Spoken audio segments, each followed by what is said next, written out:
ายแดนยังคิดทอดแฟนบ่สักเศร้าถือปืนยืนยามค่ำเช้าใจคิดทอดสาวตลอดเวลากลัวน้องจะลืมวันคืนที่เคยสัญญา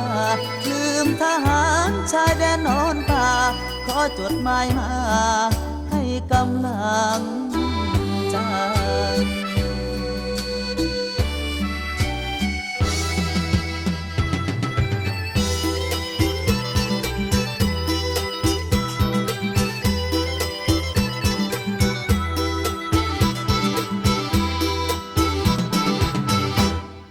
ก่อนตื่นยืนยามคิดถึงคนงามที่อยู่แนวหลังส่งจอมอมาบางเขียนถึงชายแดนที่อยู่แดนไกลเสียงปืนกองแนวหน้าป้องปืนแผ่นดินไทยเสียเลือดเพื่อชาติใหญ่เพื่อพี่น้องไทยใต้ทุ่งไตร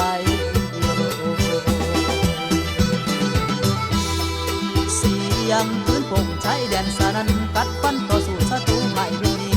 บ่ได้ลีสู่ต่อขอดันให้สมกับชายชาติทหารคนกลางเพิ่งเสื้อผ้าเพื่อเป็นซาบ่ซาสังหรณ์สุดแท้แต่เป็นบ่เขาเว้นยามลบให้ลีมีชีวิตสู่ตายลายสิ้นมองเพื่อนดินเมื่อได้ยินเสียงครวญครางมองเห็นร่างเพื่อนเราเขาโศกสันถูกลูกปืนพุกจมล้มลงพลันเหมือนสวรรค์แกล้งเราคนชายแดนเมื่อเพื่อนเจ็บเพื่อนคลางเราก็ปวดช่วยบีบหนวดเพื่อนเราให้ปวดทีสีแดงชาเลือดน้องปัทภีไม่รอรีมานศัตรูให้สู้ไป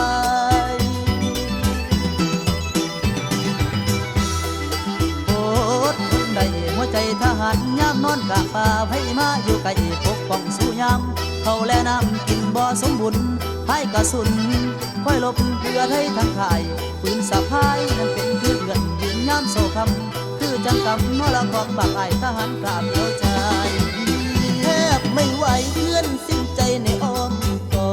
ดเพื่อนไม่รอดสุดเศร้าเราหมดหวัง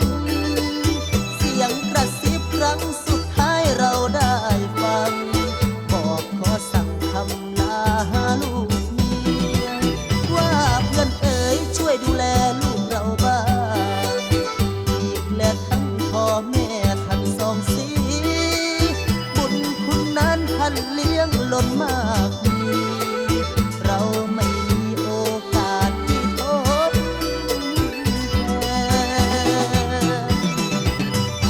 นขอแฟนของทหารคนกลางขอแฟนของทหารคนกลางมีจอมอมาให้กำลังใจแน่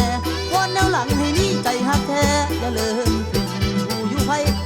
ทหารไทยฝากเสียงมาอ่อนยามที่หลับนอนก็ยังฝันเห็นหน้าอย่าลืมสัญญาทหาร